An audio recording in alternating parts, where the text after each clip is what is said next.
If you want to get the best out of your gaming PC, PlayStation 5, Xbox Series X, then there is no doubt that an OLED gaming monitor should be your next upgrade. Not only do they offer truly game-changing visuals through the deepest of blacks, rich and vibrant colours, and about as close to blur-free visuals as you can get right now, but they now come in so many different shapes, sizes and refresh rates that there truly is an OLED for everyone. Not to mention the fact that prices have actually come down so much recently that actually getting an OLED monitor might be cheaper than you think. So join me as we go through absolutely everything you need to know about them, as well as my personal favourites and recommendations to make sure that you get the right monitor for you. All you have to do is sit through a quick word from this video sponsor. Corsair's new IQ-Link Titan RX coolers have arrived, bringing high-performance cooling to your gaming PC. Thanks to the IQ-Link ecosystem and interconnecting Corsair RX fans, installation is a breeze. It's compatible with both new and existing Intel and AMD chips, and thanks to the high static pressure fans and the new flow drive cooling engine pump,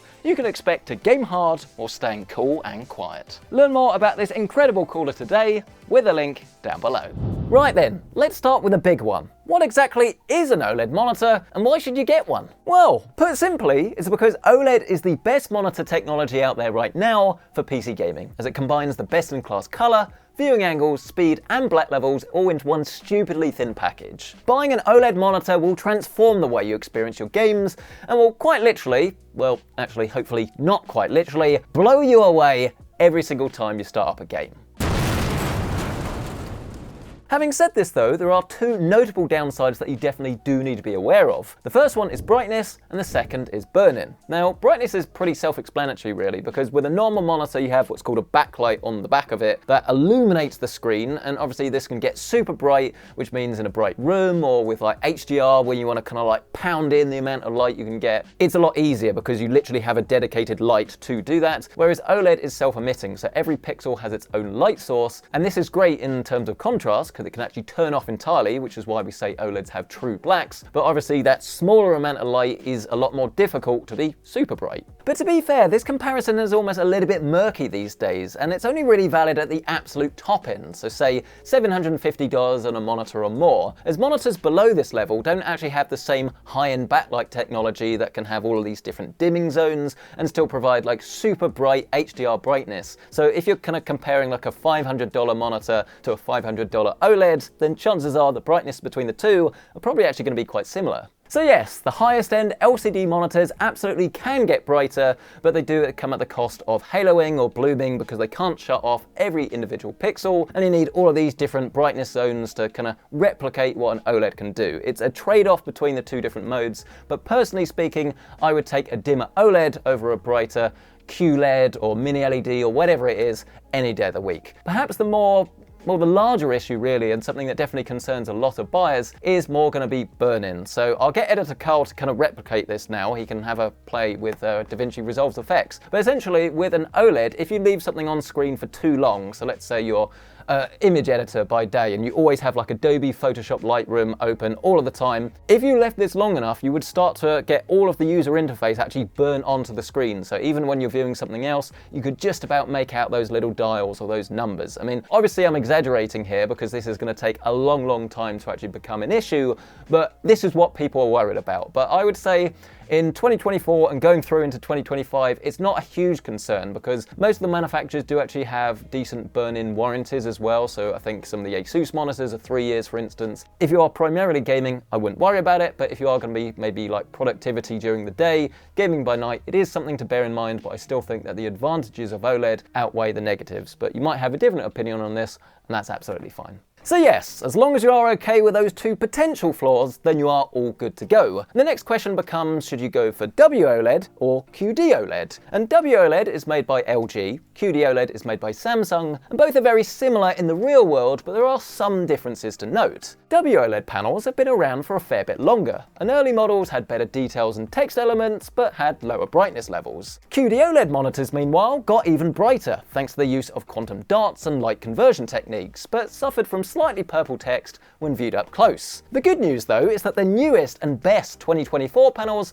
have made significant improvements on both of these issues with LG's MLA tech and Samsung's QD-OLED Gen 2. So the best of the best are actually quite similar these days. In fact, I would actually go as far to say that the biggest noticeable difference between all of these different panels are more actually down to the type of coating that they put on top of it. But when you have the two side by side, and I've done a full video actually versus the LG GS95 and then the ROG PG32 UCDM, you can find that video in the top right corner of your screen, that I think illustrated this the best, and you can see the differences versus like QD-OLED and W-OLED. But yes, the biggest difference for me is actually in the fact that the LGs tend to use matte panels, whereas Samsung either go for like a full gloss or a semi-gloss, and this affects the level of contrast that you can see, and it kind of makes the Samsungs just like pop a little bit more. And this might sound like something that isn't a particularly big deal, but in my experience, if you value image quality above anything else, then I would always go for a glossy panel, whereas if you're in a very bright room and you just, I don't know, sit next to a window, you've got loads of light sources or reflections just really annoy you, then I would go for LG's panels and go for matte. Or you could go for the Samsung ones, which are a bit more recent, that are semi-gloss, and then you kind of get the best of both worlds. But the problem is, with a few exceptions, you can't really pick. There's only that one ROG Strix monitor that has the same panel that comes in gloss or matte. Usually you just have to get what you're given, which is pretty annoying. I'll also add that there's quite a bit of variance on the matte panels, and some are definitely a lot better than others. Some can be so intense that they almost make white backgrounds look a little bit snowy, a bit moire-y, which can definitely be very distracting. Other things to look out for include accepted HDR modes and peak brightness levels, as whilst all OLEDs are great at HDR, those that get brighter will be more impactful when you're looking at scenes of fire or sunshine appears on the horizon. All OLED HDR monitors will work with the HDR10 standard, but if you're using it for movies or TV, then something that also accepts a 4K signal and Dolby Vision will be a very useful addition for you. And something else that is surprisingly new on monitors but has been around for donkey's years over on TVs is ARC, or Audio Return Channel. This means if you have an advanced audio setup, so something like an AV receiver,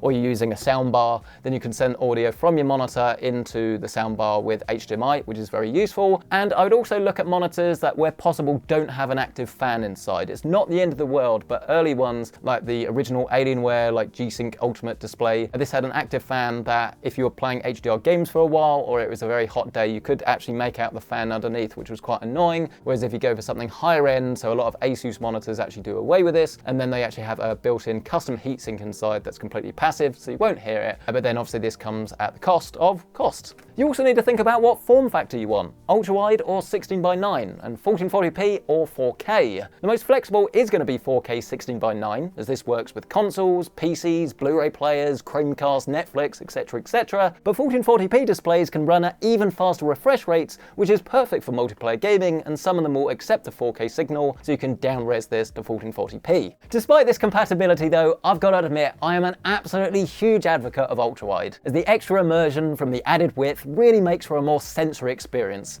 and I come away from my sessions satisfied every time. Alright, I will admit, I wrote that bit to be funny, but it is true. Honestly, I love ultrawide. I've been talking about it for years. It's just so much more immersive, especially if you're playing single-player games or anything AAA that's just so visual. I find that the trade-off you get from it being less suitable for YouTube or movies that aren't in 21:9, I find it's worth it, because if you're primarily gaming or you're doing productivity where you can have two windows kind of side by side, it's just the best of both worlds really, and it's something that you can't do on consoles that you can on PC, which obviously makes PC gaming the best. But obviously, like all things PC gaming, it's great that you get the choice. Just if you are going to go for something that's high end and it's 1440p or ultra-wide, where possible, please get one that will accept a 4K signal if you are going to watch movies or TV, because things like the native Netflix apps, for instance, don't have all of like the 4K and HDR features. You'll need to go through a Chromecast or something to access that. And actually, on this note, the final thing before my recommendations is that Samsung has actually started implementing a smart hub to some of their monitors, which is a great thing if you do want to use it for TV and movies and you don't want to plug in a Chromecast. But it can be quite annoying if you just want a classic style monitor that you turn on and it just works. You've been warned. Anyway, shall we get through my recommendations? And remember that most of these monitors actually use very similar panels. So the good news is you can't go too far wrong, but obviously there are definitely going to be differences between all of the different monitors that you need to be aware of. But we're going to go through some of my favorites and also the ones that have reviewed well and are very similar to the ones that I've tested. Oh, and current pricing to everything is located down below because they change a lot. Starting at the budget end, and at the time of filming, you're still looking at around about $400 or £450 starting price, which definitely isn't cheap, but compared to the £1,000 you were looking at only a couple of years back, to be honest, we'd take it. Now, the cheapest option at the time of filming is the AOC Agon Pro, model name I refuse to read aloud, which is a huge 240Hz panel running at 1440p. Now, I assume that this is the same earlier gen W-OLED panel that we saw from LG, which in practice worked an absolute treat. It was kind of my foray into OLED monitors, and it had a couple of flaws, the main one really being that it was a bit dimmer than the absolute very best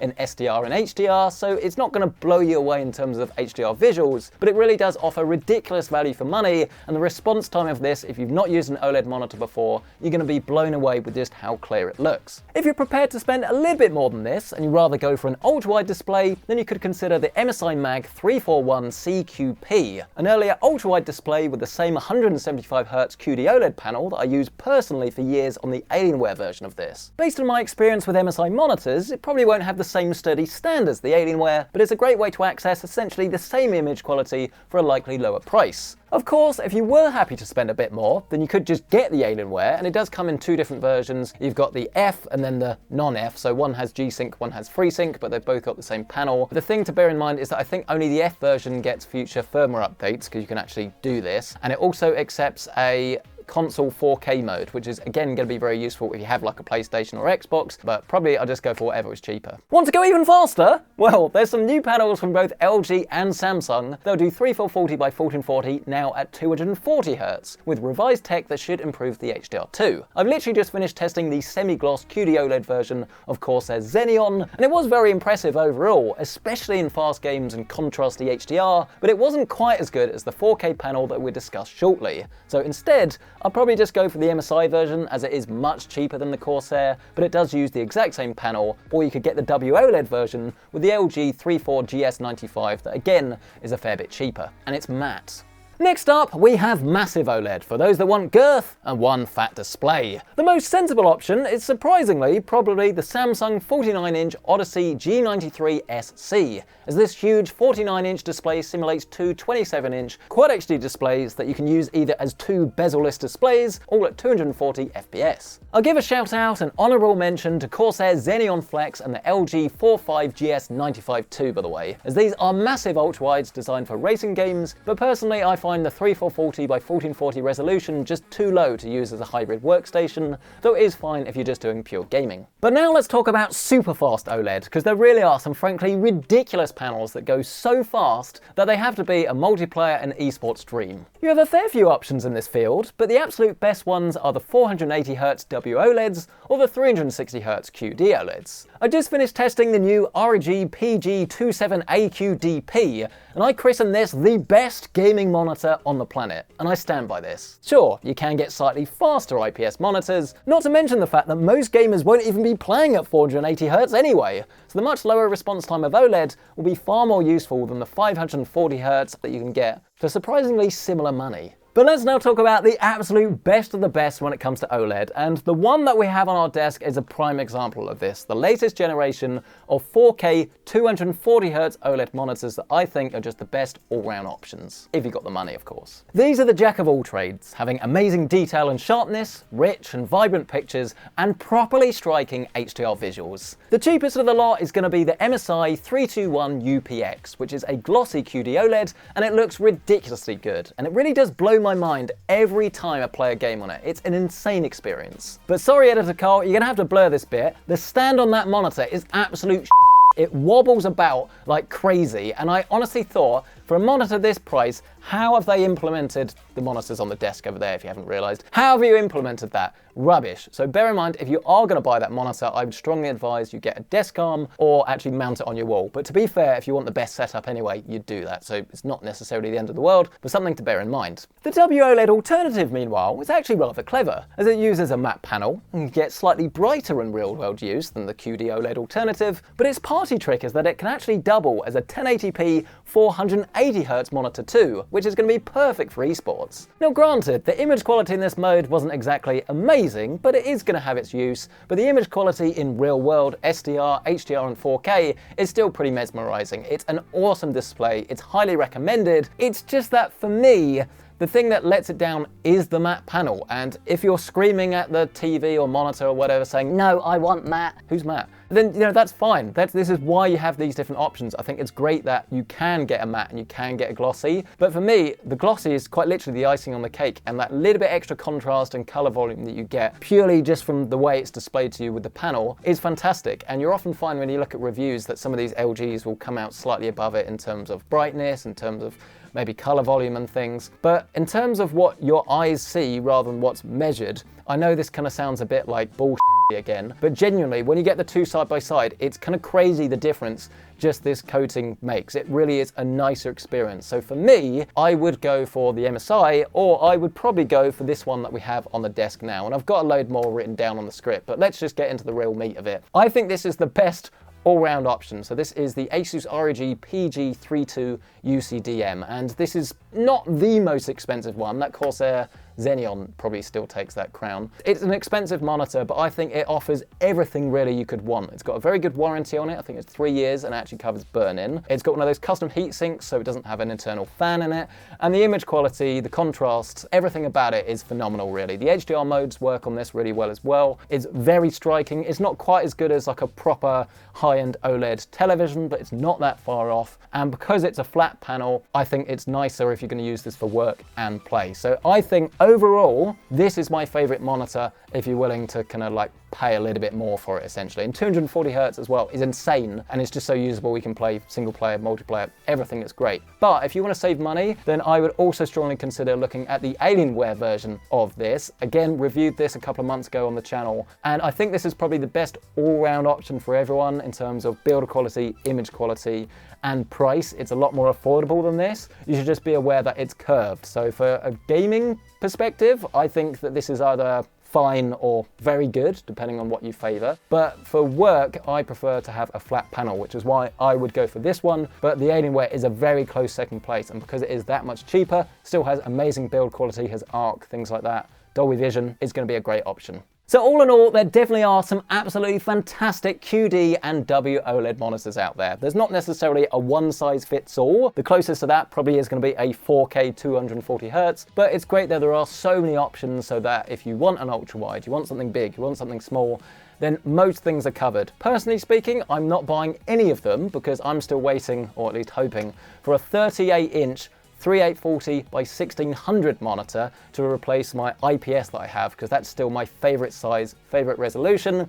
So I'm still waiting, but I think for most people, you've got all of the options covered. So if you do want to check out current pricing on any of these, I'll leave my affiliate links to everything listed down below. But let me know your thoughts. What monitor do you use now? If you've bought an OLED monitor, do you enjoy it? Are you worried about burn-in? Do you find the brightness is better than you thought? Worse? HDR? Talk us through everything. And if you are going to be using HDR, please make sure you're using Windows 11, as the implementation is a lot better, and turn off motion blur in game, because if you're going for OLED, it would be a waste to have some blur in your game. But thanks so much for watching. Smash the like button if you enjoyed this. Get yourself subscribed. And again, current pricing to everything is in the description down below in fully localized pricing. And while you're down there, why not bask in the RGB brilliance of the IQ-Link Titan RX coolers? This next generation of Corsair all-in-ones look absolutely stunning, with 20 RGB LEDs on the pump head and 8 per RX fan for jaw-dropping visuals. You also get interchangeable cap swap for proper custom styles. Connecting it together is dead simple too,